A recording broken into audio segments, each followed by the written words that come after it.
दिवाली से पहले नौकरी पेशा लोगों के लिए बड़ी खबर है। सरकार ने ईपीएफओ को लेकर बड़ा फैसला किया है, जिसके चलते अब आप पीएफ अकाउंट से पूरा पैसा निकाल सकेंगे। हालांकि इसके लिए कुछ टर्म्स एंड कंडीशंस भी है। वीडियो के जरिए पीएफ अकाउंट से जुड़ी इन्हीं शर्तों के बारे में जानते हैं, साथ ही जानते हैं उन 5 बड़े बदलावों के बारे में जिनका सीधा आप पर असर पड़ेगा। नमस्कार, मैं दिशा हटवार और आप देखना शुरू कर चुके हैं नवभारत लाइव। ईपीएफओ के करीब 30 करोड़ सब्सक्राइबर्स के लिए बड़ी खबर है। नौकरी पेशा लोग अब अपने पीएफ अकाउंट से पूरा पैसा निकाल सकेंगे। हालांकि इसमें मिनिमम बैलेंस मेंटेन रखने की शर्त होगी, जो कि 25% तय की गई है।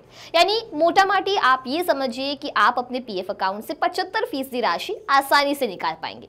केंद्रीय श्रम मंत्री मनसुख मांडविया की अध्यक्षता में हुई सेंट्रल बोर्ड ऑफ ट्रस्टीज की मीटिंग के बाद ईपीएफओ ने कई राहत भरे फैसलों का ऐलान किया। आपके लिए अब अपने ईपीएफ से पैसा निकालना पहले से कई ज्यादा आसान हो जाएगा। राहत भरी बात यह भी है कि 75% पैसा निकालने के लिए आपको कारण बताने की भी जरूरत नहीं होगी।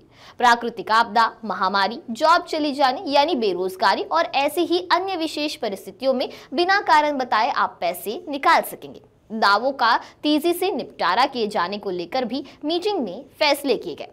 ईपीएफओ ने अपनी सुविधाओं को और ज्यादा आधुनिक बनाने के लिए ईपीएफओ 3.0 डिजिटल ट्रांसफॉर्मेशन फ्रेमवर्क को मंजूरी दी है, जिसमें cloud based technology, mobile app और ऑटोमेटिक क्लेम सेटलमेंट जैसी सुविधाएं शामिल होगी।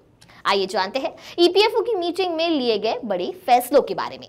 100% निकासी आसान। अब ईपीएफ मेंबर्स अपने पीएफ खाते में मौजूद पूरी राशि यानी अपना हिस्सा और नियोक्ता कंपनी दोनों का हिस्सा निकाल पाएंगे। ईपीएफओ ने पुरानी 13 कठिन शर्तों को खत्म कर अब केवल 3 कैटेगरी में आंशिक निकासी के नियम तय किए हैं। इनमें बीमारी, एजुकेशन और शादी जैसी अहम जरूरतें, हाउसिंग जरूरतें और विशेष परिस्थितियां शामिल है।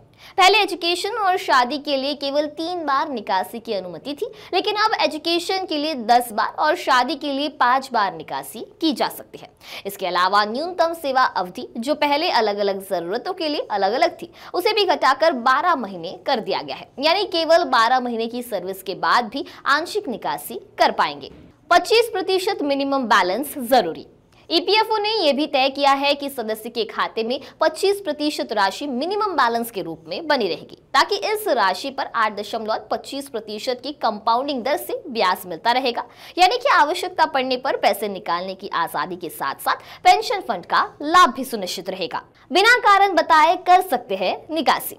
पहले किसी आपदा, महामारी, विशेष परिस्थितियों जैसे प्राकृतिक आपदा, बेरोजगारी, महामारी में निकासी के लिए कारण बताना पड़ता था, जिसके चलते कई बार क्लेम खारिज हो जाते थे। अब इस झंझट से छुटकारा मिल गया है। सदस्यों को विशेष परिस्थितियों में बिना कोई कारण बताए निकासी की सुविधा मिलेगी।